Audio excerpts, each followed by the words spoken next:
जिनके माता पिता असहाय हैं, बेसहारा है, अपनी बेटी की विवाह करने के लिए जर जमीन बेच दे रहे हैं, गिरवी रख दे रहे हैं,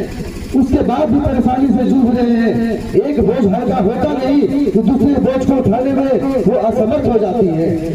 तो वैसी योजनाओं से और वैसी माता पिता से मैं आग्रह करना चाहता हूँ कि जो हमारे संस्था का उद्देश्य एवं लक्ष्य है, जो आपको हमारे पदाधिकारियों के द्वारा आप लोगों को बता दिया गया है,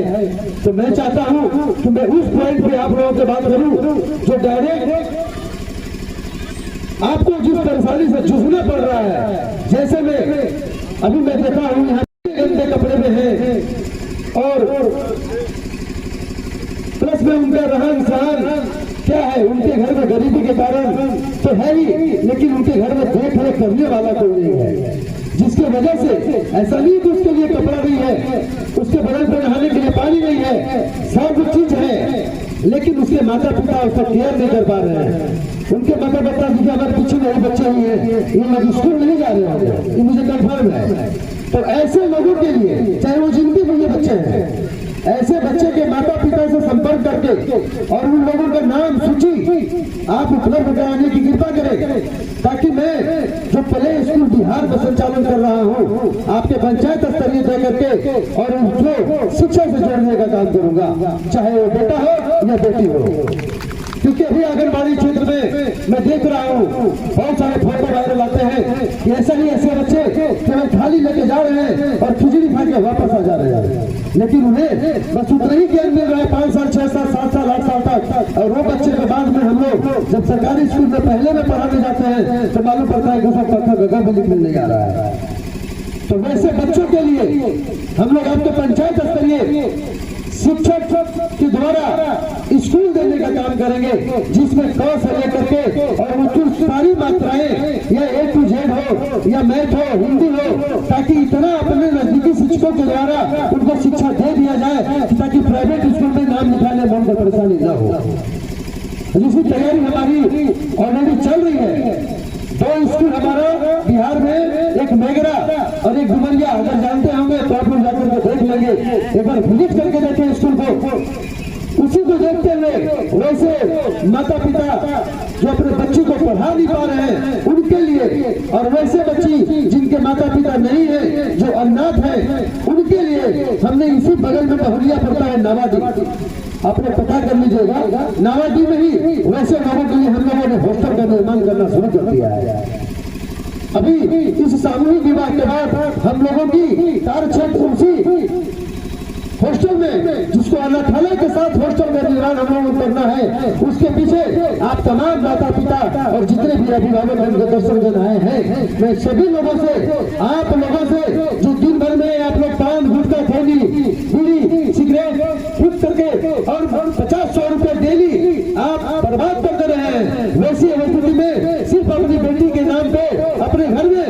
सिर्फ 3 रुपया खूना में डाल के देखिए, आपकी बेटी का जिंदगी संवर सकता है। और उस 3 रुपए से आपकी शिक्षा, आपकी स्वास्थ्य और आपके शादी तीनों की समस्या आपको दूर करने के लिए कन्या विवाह विकास सोसाइटी अपने टीम को लेकर के आई हुई है। आज सही बात है, हमारे बड़े भाई अजय भैया जी ने जाकर के बिहार में जब मुझे बोले कि आप बिहार में पूरे जिला में, यहाँ तक कि नेपाल बॉर्डर अररिया जिला में भी हमारा कार्ड चलता है, आप लोगों ने यूट्यूब के माध्यम से पता कर लीजिएगा कि आज कन्या विवाह विकास सोसाइटी विगत 14 वर्षों में कहां और कितनी शादियां कराई, वो आधा समय से जानकारी आपको यूट्यूब भी दे देगी। पहले यूट्यूब का जमाना नहीं था, जब उस समय हम लोगों ने ज्यादा कार्य किया और हम लोगों ने पब्लिक को दिखा नहीं पाया,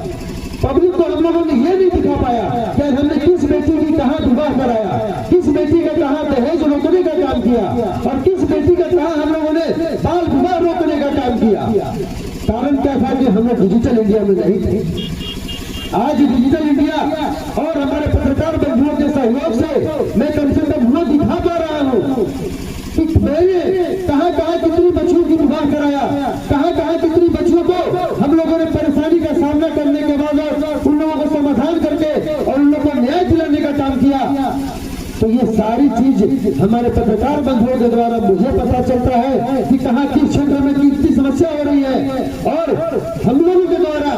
पत्रकार महोदय के द्वारा जनता को भी बताया जा रहा है, ये पदाधिकारियों को बताया जा रहा है कि आज हमारी संस्था कहाँ कहाँ कार्य कर रही है, किस किस उद्देश्यों में काम कर रही है। तो अभी लेकर के जो दहेज प्रथा, बाल विवाह और भ्रूण हत्या मिटाने के लिए,